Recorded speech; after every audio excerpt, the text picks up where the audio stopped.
ઓમ સહનાવવતુ સહનૌ ભુનક્તુ સહ વીર્યંકરવાવહે તેજસ્વિનાવધીતમસ્તુ મા વિદ્વિષાવહે. ઓમ શાંતિ શાંતિ શાંતિ. શ્રુતિસ્મૃતિપુરાણાનામ આલયં કરુણાલયં નમામિ ભગવત્પાદં શંકરં લોકશંકરં. શંકરં શંકરાચાર્યં કેશવં બાદરાયણં સૂત્રભાષ્યકૃતૌ વંદે ભગવન્તો પુનઃ પુનઃ. ઈશ્વરો ગુરુરાત્મેતિ મૂર્તિભેદવિભાગિને વ્યોમવદ્વ્યાપ્તદેહાય દક્ષિણામૂર્તયે નમઃ. ઓમ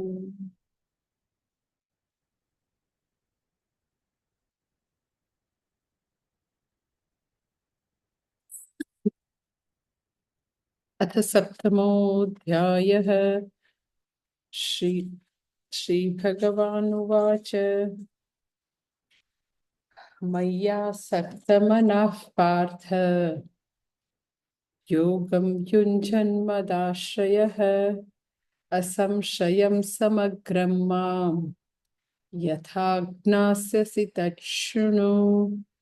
ज्ञानं तेऽहं सविज्ञानम् इदं वक्ष्याम्यशेषतः यज्ञात्वा नेह भूयोऽन्यत् જ્ઞાતવ્યમવશિષ્યતે. તે વખતે આપણે જોયું કે ભગવાન અહીંયા આગળ કહે છે કે હું તને ઈશ્વર તત્વ કહીશ. કેવી રીતે? તો કે વિજ્ઞાન જે છે, જ્ઞાન વિજ્ઞાન સાથે કહીશ. ભગવત તત્વનું જ્ઞાન જે છે વિજ્ઞાન સાથે હું તને કહીશ. અને જ્ઞાન અને વિજ્ઞાન શબ્દ આપણે ગઈ વખતે જોયા હતા કે જ્યારે વ્યક્તિને ઈશ્વરને પરોક્ષ રૂપે જુએ તો એ જ્ઞાન છે, પણ એ જ તત્વ જે છે એને હું રૂપે જોઈ શકે, એની સાથે ઐક્ય રૂપે જોવે તો એ વિજ્ઞાન છે. પરોક્ષ રૂપે જોવે એટલે અસ્થિ ભગવાન એ ઈશ્વર સાથે મારું ઐક્ય છે એવું જ્યારે સમજે, ધેટ ઇઝ અસ્મિ ભગવાન. અસ્થિ ભગવાન, અસ્મિ ભગવાન. શરૂઆત જ્ઞાનથી થાય, પછી વિજ્ઞાન. અસ્થિ ભગવાન એ જ્ઞાન છે, અસ્મિ ભગવાન વિજ્ઞાન છે. અસ્થિ ભગવાન એટલે બધાને અસ્થિ ભગવાન ખબર છે કે ભગવાન છે, કોઈ દેશકાલમાં કોઈ દેશમાં વસે છે, આવા આવા છે. પછી એ જ ભગવાનને તત્વતઃ જાણે તો ખબર પડે કે એમાં હુંનો પણ સમાવેશ છે. અસ્થિ ભગવાન તો કે મારાથી સ્થાન વિશેષથી કોઈક લોકમાં, કોઈક જગ્યાએ, કોઈક સમયે ક્યાંક છે તો બરાબર છે કે શરૂઆત અસ્થિ ભગવાનથી હોય, સામાન્ય જ્ઞાનથી શરૂઆત થાય અને પછી યથાર્થ એવી રીતે યથાર્થ જ્ઞાનથી, ભગવદ્ ગીતા અને ઉપનિષદના જ્ઞાનથી અસ્મિ ભગવાન એ ધીરે ધીરે પ્રાપ્ત થાય. અસ્થિ ભગવાનથી જર્ની શરૂ થાય, અસ્મિ ભગવાનમાં જર્ની પૂરી થાય. આખી વેદાંતની યાત્રા અસ્થિ ભગવાનથી અસ્મિ ભગવાન સુધીની યાત્રા છે. એટલે તમે એવું માનો કે અત્યારે જ મને અસ્મિ ભગવાન ખબર પડી જાય તો ન ખબર પડે, વાર લાગે. અસ્થિ ભગવાનથી જર્ની શરૂ થાય અને બધા લોકો એ અસ્મિ ભગવાન પ્રાપ્ત કરવાના માર્ગમાં હોય. ધીરે ધીરે એ જેમ જેમ તત્પદ નિરૂપણ ભણતા જઈએ એમ એમ અનફોલ્ડ, જેમ જેમ ભગવાન કરે એમ એમ આપણને જ્ઞાન થતું જાય. પણ આપણને અત્યારે આટલી સામાન્ય એક સમજ રાખવાની, એ ભગવાન સર્વવ્યાપક છે, સમગ્ર બ્રહ્માંડમાં ના કણકણમાં વ્યાપ્ત છે એવું જો આપણને ખબર હોય તો બીજું એના પછીનું સ્ટેપ એવું છે, તો એમાં હું કેવી રીતે એમાંથી બાકાત હોઉં, હું કેવી રીતે એનાથી અલગ હોય, એના સર્વવ્યાપીપણામાં હું આવી જ જાઉં. એટલે કોઈ બી રીતે ક્યારેય આપણે ચાહીએ તો પણ ઈશ્વરથી ભિન્ન થઈ શકીએ એમ નથી. તરંગ ગમે એટલું ચાહે તો બી જલ તત્વથી અથવા તો સમુદ્રથી જે કેવું હોય એનાથી ઈ ચાહે તો બી દૂર ન થઈ શકે. કારણ કે વાસ્તવમાં તરંગ નામની કોઈ વસ્તુ જ નથી. વાસ્તવમાં તરંગ છે જ નહીં, જે છે એ જલ તત્વ છે. એટલે એને બી ઈચ્છા હોય તો બી એ સમુદ્રથી બ્રેકઅપ કરી શકે નહીં. મારે બ્રેકઅપ કરી લેવું છું હવે સમુદ્રથી, તો બી ન કરી શકે. ઘણા એવા હોય ને, ખબર છે, હું ભગવાનમાં માનતો જ નથી, હું નાસ્તિક છું. તો તમને લાગે છે કે નાસ્તિક છે એ પાછો ભગવાનથી જુદો છે? એ ચાહે તો બી ઈશ્વર સર્વવ્યાપીપણીમાં આસ્તિક, નાસ્તિક, મુસ્લિમ, ક્રિશ્ચિયન જે કોઈ બધા આવી જાય. અને પછી ભગવાન બીજી લાઈનમાં કહે છે, યત જ્ઞાત્વા ઇહ ભૂયઃ અન્યત જ્ઞાતવ્યમ ન અવશિષ્યતે. જ્યારે ઈશ્વર તત્વનું જ્ઞાન થઈ જાય તો ઇહ એટલે આ લોકમાં અથવા તો શાસ્ત્રમાં અન્યત જ્ઞાતવ્યમ ન અવશિષ્યતે. હવે પછી કઈ જાણવાનું બાકી નહીં રહે. એકવાર તત્પદને તત્વતઃ યથાર્થ રીતે સમજીએ પછી કઈ જાણવાનું ન રહે. તો હવે આ જે વાક્ય જે છે એ બી થોડું સમજવાની જરૂર છે કે હવે કઈ જાણવાનું બાકી નહીં રહે તો શું? એમ કે એવી વ્યક્તિને બધું જ્ઞાન થઈ જશે, બધું આવડી જશે, કઈ જાણવાનું બાકી નહીં રહે. ઈશ્વર તત્વ યથાર્થ રીતે સમજી લ્યો એટલે પછી એને ફ્રેન્ચ ભાષા આવડવા માંડશે, એને સ્પેનિશમાં બોલતા આવડી જશે, ચાઇનીઝમાં બોલતા આવડી જશે. તો કહેવાનું તાત્પર્ય એવું નથી. એનો તાત્પર્ય એ છે કે જ્યારે વ્યક્તિ સત્યને સમજે તો મિથ્યા વસ્તુ વિશે એને એને સામાન્ય જ્ઞાન આવી જાય. માટીને સમજે તો માટીમાંથી બનેલા બધા જ વાસણોને, બધા ઘડાને કે જે કોઈ કુંડા છે, જે કઈ વાસણો છે, એ બધાને સામાન્યતયા સમજે કે હા, આ બધાનું સત્ય જે છે એ માટી છે. પણ ઇટ ડઝન્ટ મીન કે કુંડું કેવી રીતે બને, દીવા કેવી રીતે બને, ગરબો કેવી રીતે બને, એ બધું એને આવડી જશે. પણ એને એટલી ખબર પડશે કે આ બધાનું સબસ્ટન્સ, ટ્રુથ, આ બધાનું સત્ય માટી છે, એટલી એને ખબર પડે. એટલે જ્યારે ઈશ્વર તત્વ જે છે, ઈશ્વરનું જ્ઞાન થાય તો ઈશ્વરનું જ્ઞાન ઇક્વલ ટુ સર્વનું જ્ઞાન સામાન્યતયા, વિશેષતઃ ન જાણે. ભગવાન જે છે ને, ભગવાન એ સર્વજ્ઞ અને સર્વવિત્ત બે છે ભગવાન માટે શબ્દ. એ સર્વજ્ઞ પણ છે, સર્વવિત્ત પણ છે. એટલે જ્યારે જ્ઞાની વ્યક્તિ ઈશ્વર તત્વને પૂર્ણતઃ સમજે, તત્પદનું એને જ્ઞાન થઈ જાય તો એનામાં સર્વજ્ઞપણું આવ્યું એવું કહેવાય. સર્વજ્ઞપણું એટલે શું? તો સામાન્યેન સર્વમ જાનાતિ. સામાન્ય એટલે શું? તો કે એની ખબર પડે કે આ બધા જ ઓર્નામેન્ટ છે ને એ સુવર્ણના બનેલા છે. એટલે એનું સત્ય, એનું તત્વ જે છે એ જાણી શકે. એટલે ઈશ્વરનું જ્ઞાન જે છે ઇક્વલ ટુ તમે સર્વનું જ્ઞાન કહી શકો કે આપણને ભગવત તત્વ વિશે જાણીએ તો આખું જગત જે છે એનું સત્ય ઈશ્વર છે. એટલે એ રીતે એમ કે મને આખું જગત ખબર છે. આખું જગત મિથ્યા છે અને ઈશ્વર સત્ય છે, અને ઈશ્વર જે છે એને હું તત્વતઃ જાણું છું, એટલે સર્વનું જ્ઞાન. એટલે ઈશ્વરનું જ્ઞાન એટલે સર્વનું જ્ઞાન. પણ ભગવાન સર્વજ્ઞ છે અને સર્વવિત્ત છે. સર્વવિત્ત એટલે શું? તો કે વિશેષેણ જાનાતી, કે બધી વસ્તુ ઇન ડિટેલ જાણે. તો મનુષ્ય છે એ સર્વવિત્ત નથી, ખાલી એને બધી વસ્તુનું સામાન્ય જ્ઞાન છે. આ રીતે સત્યના દ્રષ્ટિથી જાણે છે. ઈશ્વરનું જ્ઞાન જે છે એ સર્વનું જ્ઞાન છે. એના માટે આપણે નાના હતા તો એવી આમ સ્ટોરી આવે, ઈશ્વરનું જ્ઞાન એટલે જ સર્વનું જ્ઞાન, એ સમજાવવા માટે.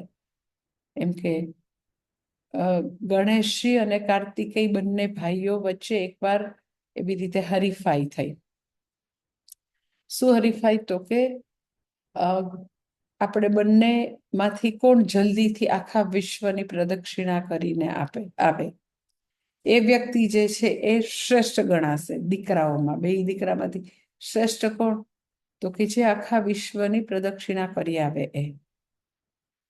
એટલે કાર્તિકેય જે છે એ તો કે ખરેખર એમ કે આખા વિશ્વની પ્રદક્ષિણા કરવા નીકળી ગયા. ગણપતિ ભગવાને શું કર્યું? તો કે શિવ અને પાર્વતી જે છે એને બેસાડી અને એને ફરતી પ્રદક્ષિણા કરી, અને પછી શાંતિથી બેસી ગયા. હું તો ક્યારનું, મેં તો આખા વિશ્વની પ્રદક્ષિણા કરી લીધી. એટલે ભગવાનની પ્રદક્ષિણા અથવા તો ભગવાનને જાણવું ઇક્વલ ટુ સર્વનું જ્ઞાન પ્રાપ્ત કરવું. એ એટલે તો કે સર્વ છે. ભગવાન એટલે સર્વ. ભગવાન એટલે તો કે સમસ્ત બ્રહ્માંડ એટલે ભગવાન. ભગવાનનું જ્ઞાન ઇક્વલ ટુ સમસ્ત બ્રહ્માંડનું જ્ઞાન, અને એની પ્રદક્ષિણા કરવી એટલે તમે બધાની પ્રદક્ષિણા કરી લીધી. એટલે એ સમજાવવા માટે આવી સ્ટોરી હતી. એટલે અહીંયા આગળ કહે છે કે ઈશ્વરનું જ્ઞાન પ્રાપ્ત થશે પછી જ્ઞાતવ્યમ ન અવશિષ્યતે, કાંઈ જાણવાનું બાકી નહીં રહે, અર્થાત કાંઈ પ્રાપ્ત કરવાનું બાકી નહીં રહે, અર્થાત હવે કોઈ પુરુષાર્થ સિદ્ધ કરવાનો નહીં રહે. એટલે વ્યક્તિ ત્યારે જ ઈશ્વર તત્વને પામી શકે જ્યારે પુરુષાર્થ નિશ્ચય છે. સો ધર્માર્થ કામ પુરુષાર્થ હવે સિદ્ધ કરવાના નથી. હવે ધર્માર્થ કામથી જે સિદ્ધ કરવાનું તો એને કરી લીધું છે. એટલે જ્ઞાતવ્યમ ન અવશિષ્યતે, તો કે એના જીવનમાં હવે ધર્માર્થ કામ નથી રહ્યા. હવે એક જ પુરુષાર્થ છે, દેટ ઇઝ મોક્ષ પુરુષાર્થ, અને એને સિદ્ધ કરી લીધું છે. એટલે જ્ઞાતવ્યમ ન અવશિષ્યતે અર્થાત તો કે વ્યક્તિના જીવનમાં સંપૂર્ણપણે પુરુષાર્થ નિશ્ચય છે. શા માટે એવું કે છે કઈ હવે જાણવાનું કે પ્રાપ્ત કરવાનું બાકી નથી? એવું શા માટે આવું કે છે કે હવે કઈ જાણવાનું નથી? તો એક વસ્તુ અહીંયા એક ઇમ્પોર્ટન્ટ પોઈન્ટ સમજવાનો છે કે એનું દુન્યવી જ્ઞાન અને આત્મજ્ઞાન જે છે એમાં બહુ જ પાયાનો ફરક છે બંને જ્ઞાનમાં, દુન્યવી અને આત્મજ્ઞાન. દુન્યવી જ્ઞાન જે છે ને, ધારો કે કોઈ વ્યક્તિ છે ને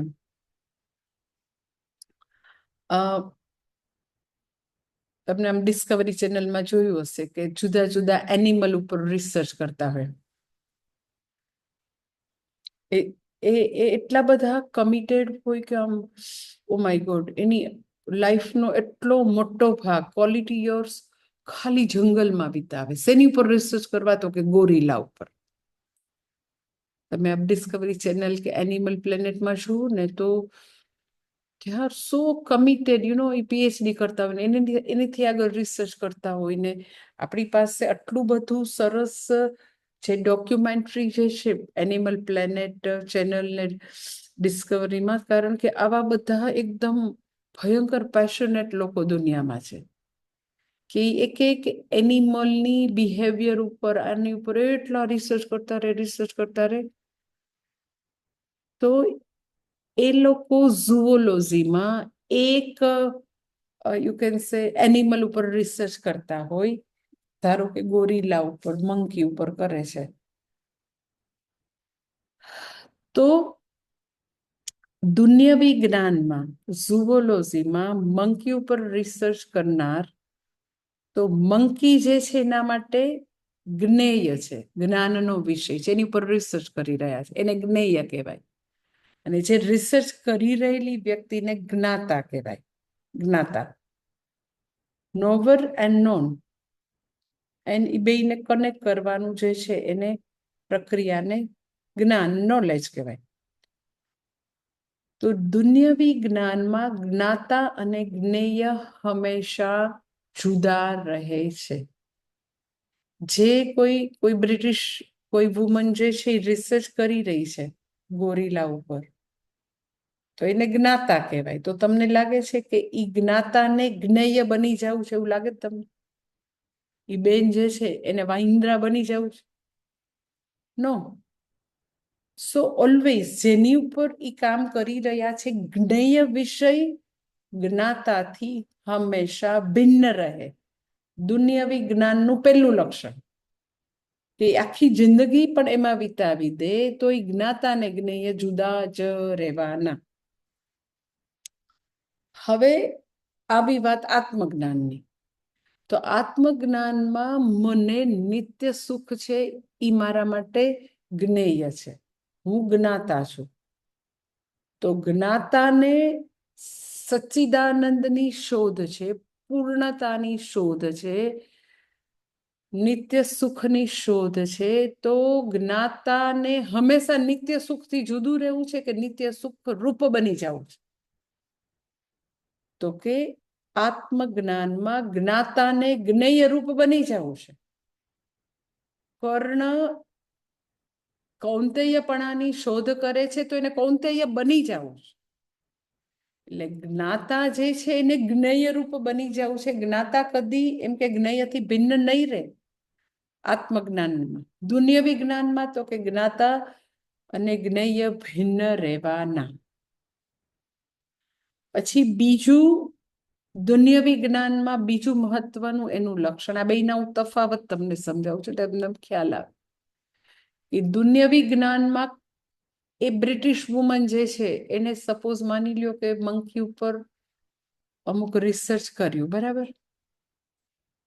પછી એના જ કોઈ ડિસાઇપલ જે છે એ આગળ રિસર્ચ કરે એમાં જ, તો એ જ્ઞાનને માં ઇમ્પ્રુવમેન્ટ આવી શકે. હંમેશા ઇમ્પ્રુવમેન્ટની એમાં પોસિબિલિટી હોય બધા જ દુન્યવી જ્ઞાનમાં. એટલે તમે જોજો એમ કે કેમેસ્ટ્રીમાં પિરિયોડિક ટેબલ હોય ને, આવર્ત કોષ્ટક કે પિરિયોડિક ટેબલ, તો એ લોકોએ જે તત્વ શોધ્યા હોય પછી વચ્ચે જગ્યા બી રાખ્યો કે અહીંયા ભલે આ એમ કે 98 નંબરનું આ તત્વ છે પણ એક્ઝેક્ટ હજી એનાથી વધારે એમ કે 99 પ્રોટોન, ઇલેક્ટ્રોન, ન્યુટ્રોન એવું તત્વ અહીંયા આવી શકે. તો એ કેમેસ્ટ્રીના જ્ઞાનમાં ઇમ્પ્રુવમેન્ટ થઈ શકે. મેડિકલ સાયન્સમાં ગમે એટલી રિસર્ચ કરી હોય તો બી એમાં ઇમ્પ્રુવમેન્ટની હંમેશા શક્યતા છે. કે ન્યૂટનના નિયમો હોય તો કેમ એવું નથી કે બસ હવે અલ્ટિમેટ એનાથી આગળ કઈ છે જ નહીં, એબ્સોલ્યુટ નોલેજ, એવું નથી. ન્યૂટનના ગતિના નિયમોને પણ તો કે સ્ટીફન હોકિન્સે ચેલેન્જ કરેલા છે, જે મોડર્ન ફિઝિસિસ્ટ છે. કારણ કે દુન્યવી જ્ઞાનમાં there is always room for improvement. જ્યારે કે તમે એમ કહો ના તો પછી જો આપણો સાયન્ટિફિક એપ્રોચ હોવો જોઈએ, વૈજ્ઞાનિક અભિગમ, તો અહીંયા બી એમ કે ઇમ્પ્રુવમેન્ટની પોસિબિલિટી હોય હો આત્મજ્ઞાનમાં. અને એવા તમને આમ દોઢડાયા લોકો મળે કે તમે શું ભણ કર્યા કરો છો, 5000 વર્ષ પહેલા કીધેલું ભગવાને અત્યારે બરાબર છે, કંઈક થોડું ઘણું લાગુ પડતું હોય પણ અત્યારના પ્રશ્નો જુદા છે. એટલે એ ભગવાનનું જ્ઞાન ઇમ્પ્રુવ થઈ શકે. એટલે અમારા મહાત્મા છે ને, ફલાણા બાવા ને બાપા ને અમારા સ્વામી એને ઇમ્પ્રુવ કરી નાખ્યું છે એવું એ લોકો માનતા હોય છે. એમાં એને ઇમ્પ્રુવમેન્ટ કર્યું છે. એટલે એ બધા તો એકદમ જ જે બી બોલતા હોય એ લોકો બધા મૂર્ખ શિરોમણી છે. શા માટે? તો કે કદી આત્મજ્ઞાનમાં, બ્રહ્મ વિદ્યામાં ઇમ્પ્રુવમેન્ટનો કોઈ ચાન્સ જ, કોઈ શક્યતા જ નથી, કોઈ જ શક્યતા નથી. દુન્યવી જ્ઞાનમાં હંમેશા એવા પ્રકારનું જ ઈ દુન્યવી જ્ઞાન છે. ઈ માયા છે, મિથ્યા છે, એમાં સતત પરિવર્તન આવે છે. તો એમાં તો શક્યતા છે જ. પણ આત્મજ્ઞાનમાં કોઈ પણ પ્રકારની ઇમ્પ્રુવમેન્ટની શક્યતા એટલા માટે નથી કે પૂજ્ય સ્વામીજી હંમેશા કહેતા હોય, એમ કોઈ આવું અમેરિકન છે ને પૂજ્ય સ્વામીજીને પૂછ્યું હતું કે ના ના, એમ કે તમારો સાયન્ટિફિક એપ્રોચ હોવો જોઈએ, બધા જ્ઞાન જે છે એમાં ઇમ્પ્રુવમેન્ટ આવી શકે, તમારે એવું ફિક્સ આઈડિયાઝ ને આવું પ્રેજ્યુડાઇઝથી એવું વેદાંતને ન જોવું જોઈએ, તમારે વિચારવું જોઈએ કે એમાં કંઈક કોઈક એવા મોટા ઋષિ મુનિ આવીને ઇમ્પ્રુવમેન્ટ કરે તો તમારે વેદમાં એના માટે તૈયાર રહેવું જ. સ્વામીજી કે વાંધો નહીં, હું તને વેદાંતનું અલ્ટિમેટ સૂત્ર આપી દઉં છું અને ટ્રાય ટુ ઇમ્પ્રુવ. તું પૂર્ણ છો, જા ઇમ્પ્રુવ કર્યા કર. હું અનંત સ્વરૂપ છું, હું પૂર્ણ સ્વરૂપ છું, જા કર ઇમ્પ્રુવ. તો ઇન્ફિનિટીમાં હું અનંત સુખ સ્વરૂપ છું, એમાં તમે શું ઇમ્પ્રુવમેન્ટ લઈ આવવાના? તો વેદાંતના જ્ઞાનમાં જે લાસ્ટ અલ્ટિમેટ જે વસ્તુ પ્રાપ્ત કરવાની છે, હું સચ્ચિદાનંદ ઘન, હું પૂર્ણ સ્વરૂપ આનંદ સ્વરૂપ છું, એમાં કોઈ ઇમ્પ્રુવમેન્ટ આવશે નહીં. દુનિયા જ્ઞાનમાં હંમેશા ઇમ્પ્રુવમેન્ટ છે. પછી દુનિયા વિજ્ઞાનમાં બીજું એક મહત્વનું એવું એક પાસું છે કે જે અત્યારે આ કે છે ને, જ્ઞાતવ્યમ ન અવશિષ્યતે, કઈ જાણવાનું બાકી નથી રહેતું, ઈ આત્મજ્ઞાનમાં કે છે. પણ દુનિયા વિજ્ઞાનમાં ગમે એટલું તમે જ્ઞાન પ્રાપ્ત કરો, ગમે તે તમારા વિષયમાં તમને એવું લાગે તમે તજજ્ઞ છો, બસ આમ તમારું વાક્ય એટલે આમ કે બસ લાસ્ટ સેન્ટેન્સ એવું તમને લાગતું હોય, પરંતુ દુન્યવી જ્ઞાન જે છે એમાં ગમે એટલો તજજ્ઞ કે વિદ્વાન વ્યક્તિ પણ એક ક્ષેત્રમાં હજી કંઈક એને જાણવાનું બાકી હોય એવું હંમેશા રહે. આપણને ભલે એવું લાગે, કારણ કે દુન્યવી જ્ઞાનનો વિષય એવો છે, પૂજ્ય સ્વામી દયાનંદજીની ભાષામાં કહું તો કે દુન્યવી જ્ઞાન કેવું છે, તો કે આઈ નો કરતા આઈ ડોન્ટ નો વધારે એ દુન્યવી જ્ઞાન. હું જાણું છું એના કરતા આપણને નથી ખબર એવું જેમાં ખૂબ વધારે હોય, ધેટ ઇઝ દુન્યવી જ્ઞાન. દુન્યવી જ્ઞાનમાં ધારો કે હું મારી વાત કહું તમને કે ઘણાને એવું છે કે મને બહુ વનસ્પતિ શાસ્ત્રમાં ખબર પડે છે, એવું ઘણાને લાગે છે. મને નથી લાગતું, પણ આમ ઘણા એમ કે માતાજીને બહુ જ હોર્ટિકલ્ચરમાં રસ છે. રસ છે સાચી વાત, અને હું ખૂબ જ એના વિશે વાંચ્યા કરું, પછી પ્રયોગો કર્યા કરું, તો એ બી વાત સાચી. હમણાં કોઈક મને કહેતું હતું કે પણ અત્યારે છે ને ઓલા સ્વીટ મેલન બહુ જ થાય છે આશ્રમના બગીચામાં, તો સંભળ્યું સલીમ, અરે કેરીની સિઝનમાં સ્વીટ મેલન આવે એવું શું કામ કર્યું, તમારે વહેલા વાવવા જોઈએ ને. મેં તો અરે ભાઈ, હું બેઠા બેઠા પ્રયોગ કરતી હોઉં, ક્યાંક મને મારા ડ્રોવરમાંથી સ્વીટ મેલનના સીડ્સ મળ્યા, તો જે ટાઈમ હતો તો મેં નાખ્યા. મેં તો હાલો ને જોઈએ શું થાય છે. તો એટલા બધા સ્વીટ મેલન થયા, ટેટી કહીએ ને, સકર ટેટી, એટલી બધી થઈ, એટલી બધી. તો હું તો ખાલી પ્રયોગો કર્યા કરું, મને જે કાંઈ હાથમાં આવે તો. પણ લોકોને એવું થતું હોય કે માતાજીને બહુ જ બોટનીનું, બધી વનસ્પતિનું જ્ઞાન છે. પણ વનસ્પતિનું જ્ઞાન જે છે એ મારું જ્ઞાન કેવું છે ખબર? મને ખબર છે કે મને આખું સાગર હોય ને એની બૂંદનું 1 કરોડમો ભાગ કયો ને એટલું એ મને જ્ઞાન નથી. કારણ કે દુનિયા વિજ્ઞાન એવું છે કે તમે જેમ જેમ જાણો, જેમ જેમ એક ક્ષેત્રમાં જાણો, એમ એમ તમારું નોલેજ નથી વધતું. એકચ્યુઅલી તમારા જ્ઞાનના સીમાડા નથી વધતા, તમારા અજ્ઞાનના સીમાડાથી તમે માહિતગાર થાવ છો. જેટલું જેટલું જ્ઞાન પ્રાપ્ત કરો એટલું એટલું એવું ખબર પડે કે હજી આટલું આટલું મને ખબર નથી. એટલે જે વિદ્યાવાન હોય એનામાં વિનય ખૂબ એટલા માટે હોય કે એને ઈ ખબર હોય કે મને શું શું ખબર નથી. સાચે મને કેટલી કેટલી વસ્તુનું જ્ઞાન નથી, એ જાણવા માટે બહુ જાણવું પડે. એટલે આપણે જે એવું કહીએ ને કે અધૂરો ઘડો છલકાય. હા, પણ જે લોકો ખૂબ જ જ્ઞાન પ્રાપ્ત કરે ને તો એ જ્ઞાન પ્રાપ્ત કરવાની પ્રક્રિયામાં એને આમ જેમ જેમ તમે ઉપર જાય એમ તમારા અજ્ઞાનના ક્ષેત્રો તમને ખબર પડે કે ઓહો, આ બી નથી ખબર, આ નથી ખબર. એટલે મને ધારો કે એમ કે લાઈક યુ કેન સે મને આટલો બધો વનસ્પતિ જગતમાં એટલો બધો ઇન્ટરેસ્ટ છે. એટલે હું શું કરું કે જેટલું ટ્રાવેલિંગ કરું તો મારા એજન્ડામાં હોય કે હું ત્યાંની નર્સરીની મુલાકાત લઈશ, ત્યાંના ફ્લાવર શો જોઈશ, ત્યાંના બોટનિકલ ગાર્ડન જોઈશ. આ 3 મારા એજન્ડા હોય. જેટલા કન્ટ્રીમાં હું ગઈ છું તો એકઈ કન્ટ્રીમાં એવું મેં નથી કર્યું કે આ 3 વસ્તુ ન જોઈ હોય.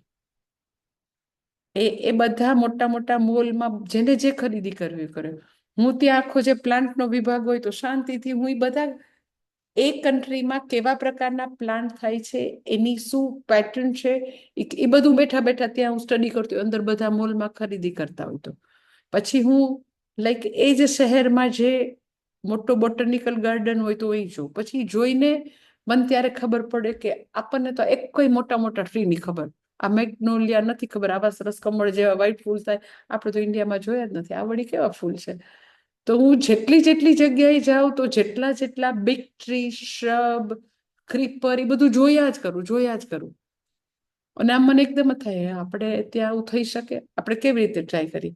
પણ એટલે જ્યારે લોકો મને એમ કે મને બહુ ખબર પડે છે, પણ હું ત્યાં જઈને જોઉં તો મને એવા 5000 બિગ ટ્રી જોયા છે કે જેના નામ નથી ખબર, જેનું ફેમિલી નથી ખબર, જે કયા એન્વાયરમેન્ટમાં થાય મને નથી ખબર. તો મને મારું જ્ઞાન બોટનીનું લિટરલી આઈ નો કરતા આઈ ડોન્ટ નો વધારે છે. એમ કે પૂજ્ય સ્વામી દયાનંદજી હંમેશા એવું એક્ઝામ્પલ આપે કે એક આમ જસ્ટ ગુલાબનું પુષ્પ લઈને બતાવે કે આ કયું ફૂલ છે, અરે રોઝ છે, નોલેજેબલ, કેટલું જ્ઞાન મને, ગુલાબ. પછી સ્વામીજી એમ કે તો આ કયો કલર છે, હે, રેડ. ઓહો હો હો, તમે તો એકદમ બૃહસ્પતિ, બહુ ખબર પડી ગઈ તમને. પછી આગળ એમ કે તો પછી આ કેવું તમને લાગે છે, ફ્રેગ્રન્ટ છે, સુગંધ વાળું છે, સુગંધ વગરનું? નારે ના, સુગંધ વગરનું છે. દેશી હોય તો તમને ખબર પડી જાય, એની પેલી પેટલ્સ જુદી હોય. આ પેલું છે ઇંગ્લિશ ગુલાબ છે, સુગંધ ન હોય સ્વામીજી. બહુ જ હોશિયાર. 3 પ્રશ્ન આઈ નો, મને ખબર પડી ગઈ કે આ 3 પ્રશ્ન જો મને આવડ્યા, કેટલું નોલેજ. પછી સ્વામીજી શરૂ કરે, પણ તો આ જે છે એ કેમ મોગરા જેવું દેખાવમાં નથી? આ કેમ રેડ કલર જે છે એ શેને કારણે છે રેડ કલર? કેમ એનો બ્લેક કલર નથી?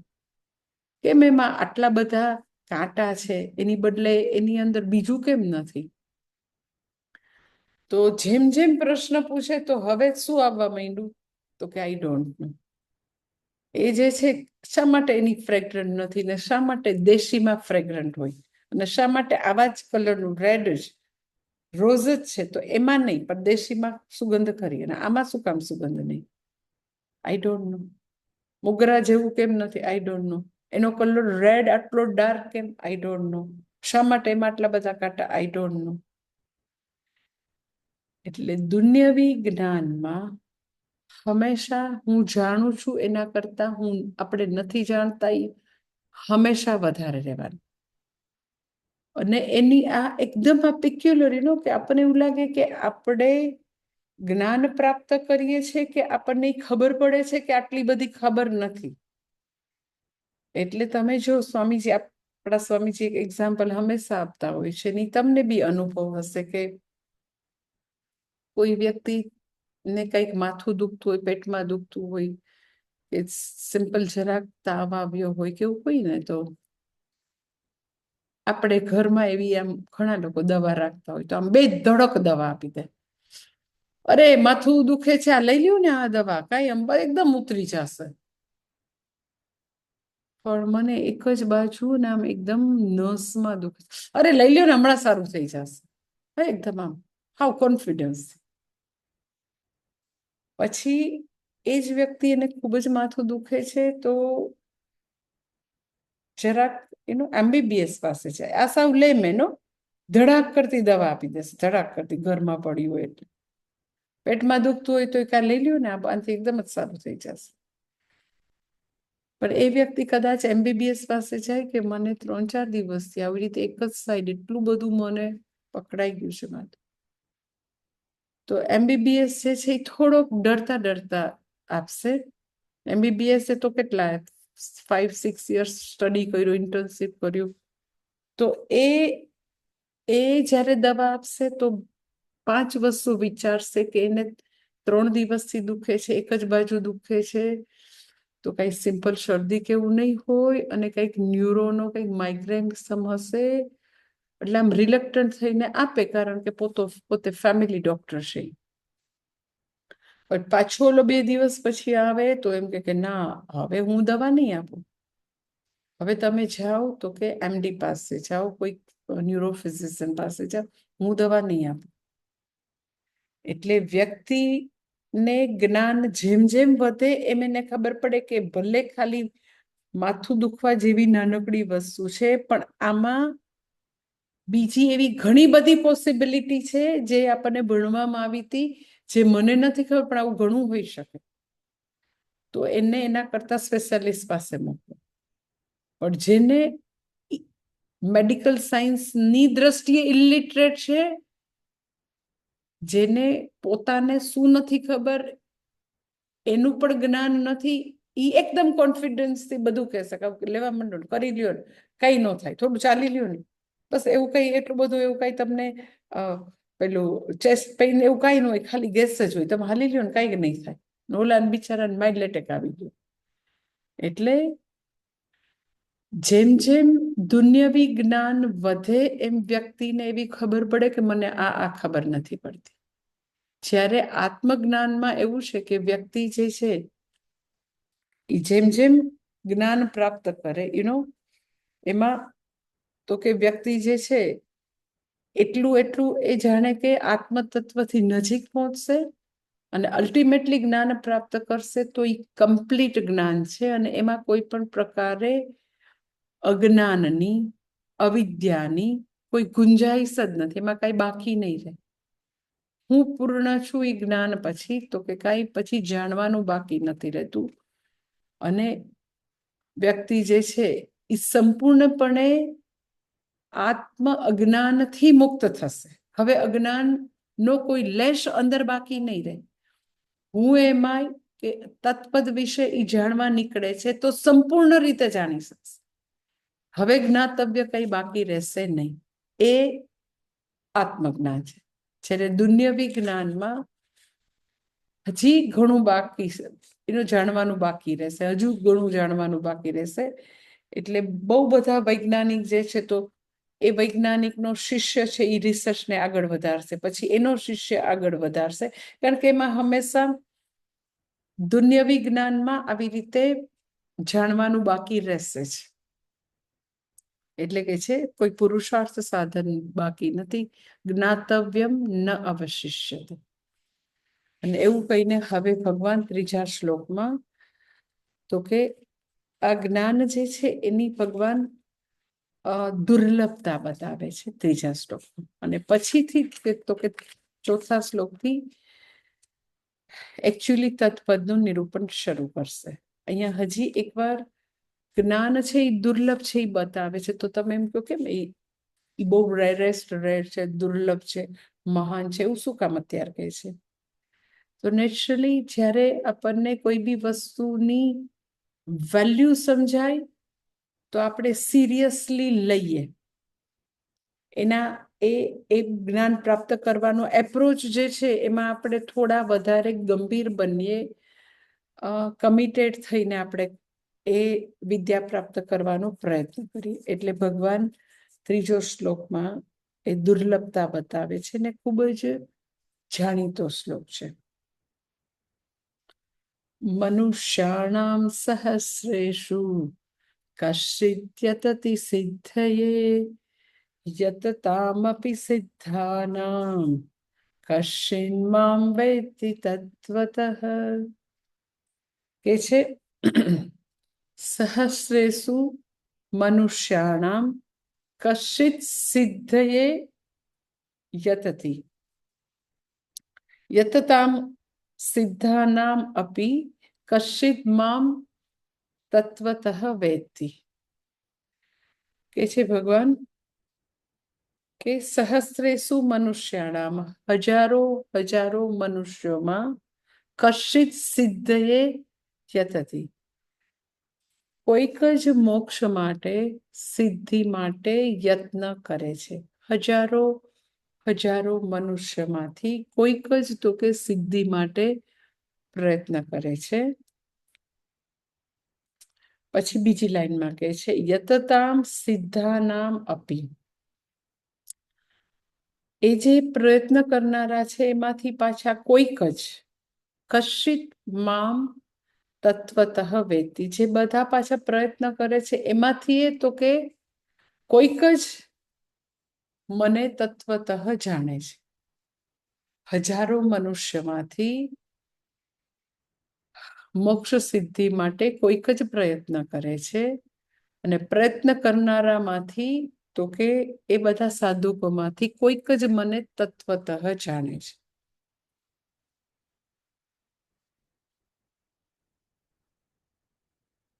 એટલે ટૂંકમાં જ્ઞાન જે છે એ ખૂબ જ દુર્લભ છે. આત્મજ્ઞાન જે છે એમ સુલભ નથી, દુર્લભ છે.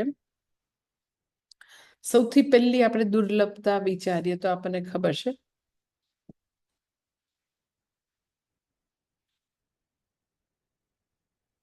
કે ભગવાને આટલી બધી સ્પીસીસ બનાવી, 84 લાખ યોની, આટલા બધા જીવો બનાવ્યા, અમીબાથી લઈને કીડીથી લઈને આટલા બધા વાઇલ્ડ એનિમલ, ડોમેસ્ટિક એનિમલ, ઉડતા બધા જીવજંતુ, પાણીના જીવજંતુ. તમે આમ બધા કેટલા બધા જીવોની કલ્પના કરો તો ઓહો, આ પૃથ્વી ઉપર કેટલા જીવો બનાવ્યા, કેટલા જીવો, ચિત્ર વિચિત્ર કેટલા. અને એવા કેટલા બધા મનુષ્યો પણ બનાવ્યા. ખાલી ભારત દેશની વસ્તી કહો તો કેટલા મનુષ્યો બનાવ્યા.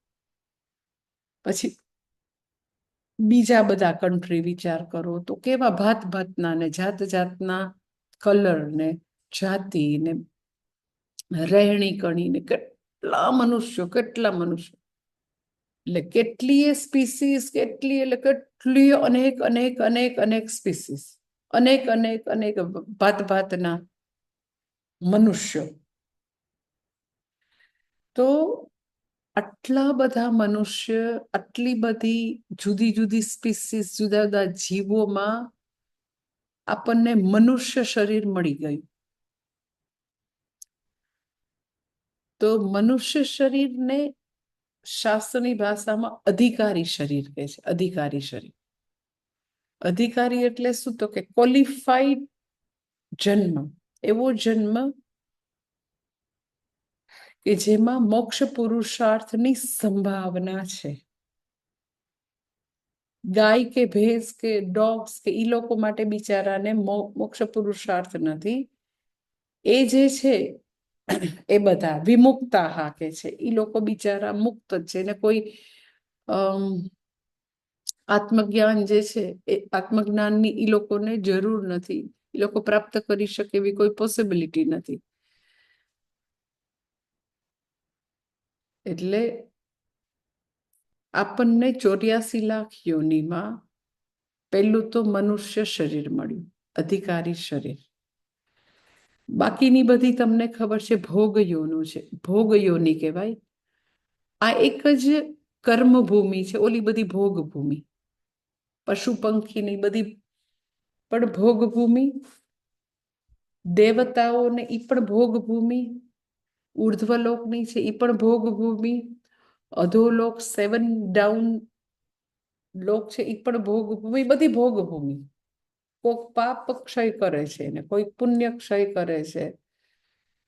એટલે તમે આમ ટોટલ 14 ભુવન પૃથ્વી સહિત બધું જ આમ કલ્પના કરો કે કેટલું બધું છે, કેટલું બધું એમ.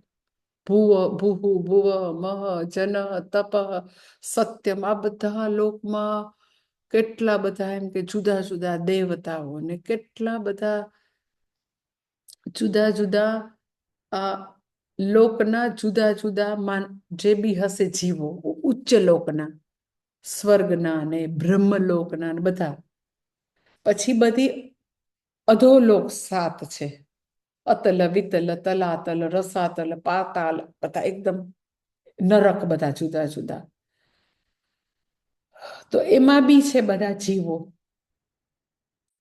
પછી આ બધા પશુ પંખી ને આ બધા કેટલું છે, એમાં એક મનુષ્ય જન્મ મળવું, 84 લાખ યોનિમાં મનુષ્ય જન્મ મળવો, જેને અધિકારી શરીર કહે છે, જેને કર્મભૂમિ કહે છે. ભોગભૂમિ નથી, કર્મભૂમિ છે, નો ડાઉટ.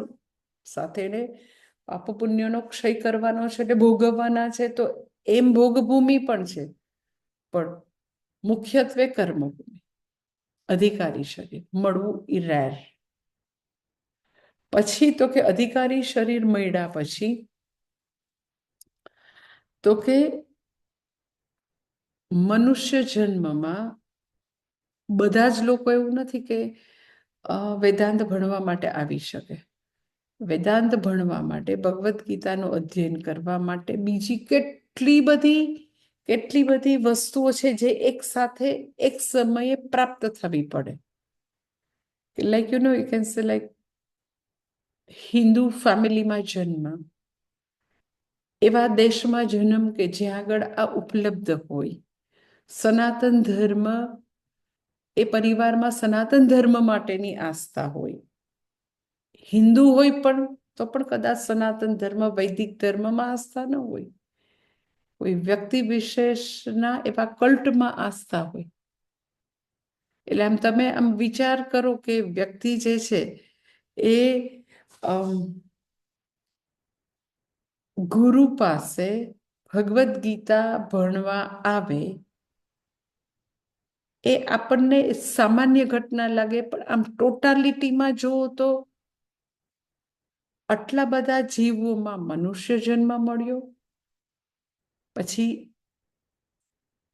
ભારત વર્ષમાં મળ્યો, બીજે બી હશે, હું ના નથી પાડતી, અમેરિકામાં બી હશે, ચીનમાં હશે, પાકિસ્તાનમાં, આઈ ડોન્ટ નો. પણ સહજતાથી, સરળતાથી બ્રહ્મ વિદ્યા ઉપલબ્ધ હોય એવો ભારત વર્ષ, જે પુણ્યભૂમિ છે, ત્યાં જન્મ થવો.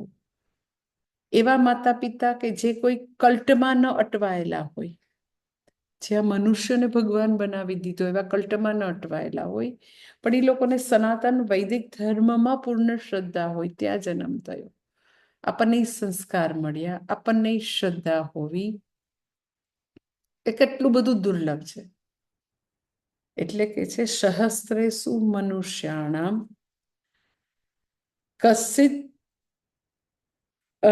સિદ્ધયે યતતિ, આટલા બધા મનુષ્યમાં તો કે કોઈક જ આવી રીતે સિદ્ધિ માટે યત્ન કરી શકે છે, કારણ કે આટલી બધી વસ્તુ જોશે. પછી માની લ્યો કે એ લોકોને એકદમ વૈદોક્ત ધર્મમાં ખૂબ જ શ્રદ્ધા હોય, એવી જગ્યાએ એનો જન્મ થયો. અને માતા પિતા ધારો કે માની લ્યો કે સત્સંગ કરે છે, ઓકે, એવા સરસ ભારત વર્ષમાં એકદમ ખૂબ જ સનાતન ધર્મમાં શ્રદ્ધા ધરાવતા પરિવારમાં જન્મ થયો. માતા પિતા સત્સંગ કરે છે એવા ઘરમાં જન્મ થયો. પણ એ વ્યક્તિ, એ ટીનેજર કે યુવાન કે એના સંતાનો જે છે, એ લોકો એકદમ બહિર્મુખ હોય, એકદમ બહિર્મુખ. એને બિલકુલ ભક્તિમાં ઇન્ટરેસ્ટ નહીં, સત્સંગમાં રસ નહીં, કાંઈ જ એકઈ. તમે એને એનો ઉપનયન સંસ્કાર ગાયત્રી આપેલી હોય, નાના હોય, પણ હરામ બરાબર છે, કોઈ દિવસ માળા બી હાથમાં લે, કોઈ દિવસ ગાયત્રી કરે, કોઈ દિવસ ભગવાનના મંદિરમાં હાથ બી જોડે. માતા પિતા એકદમ શ્રદ્ધાવાન હોય. શા માટે એવું ન કરે? તો કે સામાન્યતયા, એનું સામાન્ય જે છે પ્રકૃતિ કેવી છે, તો કે પરાંચી ખાની વ્યતૃણત સ્વયંભૂ તસ્માત પરાંગ પશ્યતિ ન અંતરાત્મન. સામાન્યતયા લોકો ભયંકર રીતે બહિર્મુખ, એકદમ એક્સ્ટ્રોવર્ટ, આખો દિવસ પાગલની જેમ અર્થકામની પાછળ દોડતા હોય એવા જ છે બધા. એમાંથી કોને એવો પુરુષાર્થ નિશ્ચય થાય ને એને એવું થાય કે જીવનની પ્રાયોરિટીમાં ક્લેરિટી હોય. Most of people are very much confuse in their priorities, confused priority. તો એના જીવનમાં ખાલી બે જ પુરુષાર્થ હોય, દેટ ઇઝ અર્થ અને કામ. એનાથી આગળ એને કઈ દેખાતું જ ન હોય. તો તમે જેટલા એક્સ્ટ્રોવર્ટ, અર્થકામથી આગળ એને કોઈ દેખાતું જ ન હોય, તો એના ઘરમાં બી ઘરની અંદર બી સત્સંગ થતો હોય તો એ પોતાના બેડરૂમનું બારણું બંધ કરીને બેસી જાય, એવું બની શકે. એટલે કેટલું બધું રેરેસ્ટ રેર છે એ તમને સમજાય છે કે મનુષ્ય જન્મ મળ્યા પછી બી એકચ્યુઅલી એની શ્રેયસની યાત્રા જે છે એ શરૂ થઈ જાય એવું જરૂરી નથી. એટલે બૃહદારણ્યક ઉપનિષદમાં યાજ્ઞવલ્ક્ય ઋષિ અને આપણે મૈત્રેય અને ગાર્ગીનો સંવાદ છે. ગાર્ગી અને યાજ્ઞવલ્ક્ય ઋષિનો સંવાદ છે. બૃહદારણ્યક ઉપનિષદમાં યાજ્ઞવલ્ક્ય અને મૈત્રેયનો પણ સંવાદ છે, યાજ્ઞવલ્ક્ય અને ગાર્ગીનો પણ સંવાદ છે. એટલે ત્યારે એવું બૃહદારણ્યક ઉપનિષદમાં યાજ્ઞવલ્ક્ય ઋષિ એને ગાર્ગીને એવું કહે છે કે સકૃપણઃ યહ અસ્માત લોકાત પ્રેતિ આત્માનમ અવિદિત્વા. કે હે ગાર્ગી, એ લોકો ખરેખર કૃપણઃ એટલે કંજૂસ છે. ઇન અધર વર્ડ કે એને પોતાની બુદ્ધિનો ડિસયુઝ, એને યુઝ ખરેખર જે કરવો જોઈએ યથાર્થ ઉપયોગ અધિકારી શરીરનો કરેલો જ નથી. કૃપણઃ છે, કંજૂસ છે. શા માટે કૃપણઃ છે? તો કે યહ અસ્માત લોકાત પ્રેતિ, પોતે આત્મતત્વને જાણ્યા વિના આ પૃથ્વી ઉપરથી વિદાય લે છે, એ બધા મનુષ્યો ખરેખર કંજૂસ છે, કૃપણઃ છે. અધિકારી શરીરનો એણે યથાર્થ ઉપયોગ ન કર્યો. એટલે મોટા ભાગના લોકો કૃપણઃની કેટેગરીમાં આવે છે. મોટા ભાગના લોકો બહિર્મુખતા અને વિષયાસક્ત, વિષયોમાં રત છે. પરલોકનો બી વિચાર નથી, તો એ લોકો કેવી રીતે સત્સંગ કરશે? આત્મજ્ઞાન તો જવા દો, પરલોકનો બી વિચાર નથી. એટલે અધર્મ અને અનીતિથી પૈસા કમાયા જ કરે છે. એટલે સહસ્રેષુ મનુષ્યાણામ, 1000 આંકડો નથી, 1000 એટલે અનેક લોકોમાં, આપણે એમ કહીએ લાખોમાં એક, તો લાખોમાં એક એટલે એકચ્યુઅલી એક્ઝેક્ટ લાખ નંબર નથી, પણ ખૂબ જ દુર્લભતા બતાવવા માટે આપણે હજારો કે લાખો એવો આંકડો બોલતા હોઈએ છીએ. એટલે કે છે કે એ બહુ રેરેસ્ટ રેર વસ્તુ છે કે વ્યક્તિ એકચ્યુઅલી ભગવદ્ ગીતાનો સ્ટડી કરવા આવે. પછી તમને એવું થાય કે સ્ટડી કરે એ બધા લોકો તત્વને જાણી લે, તો કે ના, એ બીજી લાઈનમાં કે છે, કાલે જોઈશું. ઓમ પૂર્ણમદ પૂર્ણમિદમ પૂર્ણાત પૂર્ણમુદચ્યતે પૂર્ણસ્ય પૂર્ણમાદાય પૂર્ણમેવાવશિષ્યતે. ઓમ શાંતિ શાંતિ શાંતિ. હરિ ઓમ શ્રી ગુરુભ્યો નમઃ. હરિ ઓમ.